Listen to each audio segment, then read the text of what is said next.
दक्षिणेश्वर, कलकत्ता। श्री रामकृष्ण देव देखते हैं कि हृदय उनके भांजे एक बछड़ा ले आए हैं। पूछा, इस बछड़े का क्या करोगे? बोलते हैं, इसको गांव लेके जाऊंगा, सीहोर लेके जाऊंगा और इससे खेती कराऊंगा।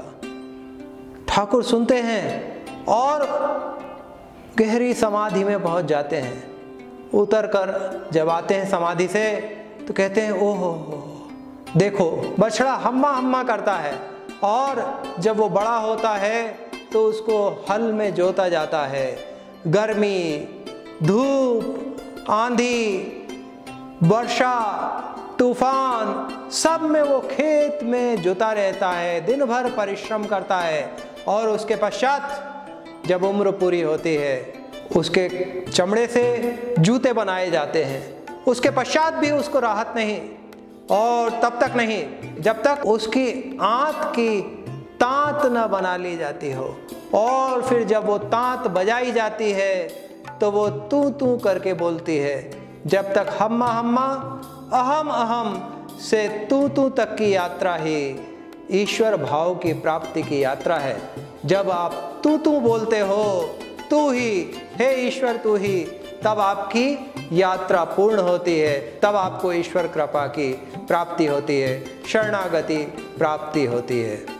श्री रामकृष्ण देव बहुत से उदाहरणों के द्वारा, आसपास के उदाहरणों के द्वारा समझाते हैं। जैसे कहते हैं कि एक ग्वालिन बहुत बार नदी के उस पार जाती है, एक ब्राह्मण के पास में गाय का दूध लेकर जाती है। कई बार देरी हो जाती है, पूछते हैं ऐसी आज देर क्यों हो गई?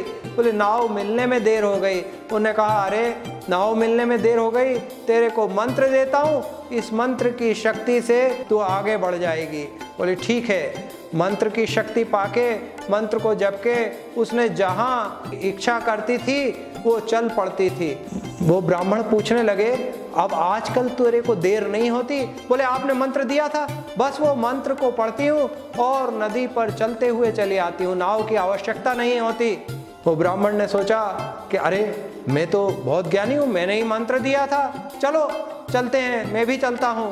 वो आगे आगे चली नदी के ऊपर और पीछे पीछे ब्राह्मण चले और नदी में डूबने लगे। जब पानी बढ़ा तो उन्होंने आवाज़ लगाई तो उसने ग्वालन ने कहा, अरे पंडित जी, आप अपनी धोती को पानी में ऊंची करके क्यों चल रहे हो?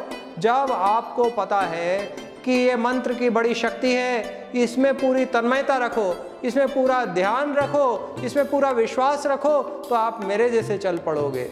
विश्वास ही संबल है, विश्वास ही ईश्वर प्राप्ति का मार्ग है। तो चाहे मैं से तू की यात्रा हो या नदी पर चलकर चलते चले जाने की यात्रा हो, मंत्र पढ़कर, और प्राप्ति की यात्रा हो, विश्वास प्रमुख है, श्रद्धा प्रमुख है। श्री रामकृष्ण देव बहुत से उदाहरण देते हैं। कहते हैं जैसे महिम्न स्रोत का जिन्होंने लेखन किया था वो बड़े प्रसन्न थे। बड़े प्रसन्न तो होना ही चाहिए, लेकिन उनको थोड़ा गर्व भी हो गया था कि देखो मैंने कितने अच्छे श्लोक लिखे हैं।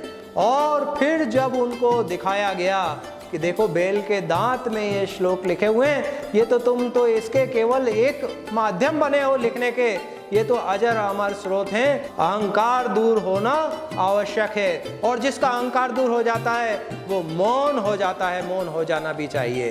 क्यों? क्योंकि जो दिल्ली हो आया है, श्री रामकृष्ण देव कहते हैं, वो क्या सबको बताते हुए घूमता है कि मैं दिल्ली हो आया, दिल्ली हो आया? वो तो दिल्ली देख आया, उसने वो ईश्वरीय तत्व को जान लिया तो वो उसमें रम गया, मौन हो गया, प्राप्ति हो गई। अहंकार बाधक है, प्राप्ति ही हमारा ध्येय है। हरि ओम तत्सत।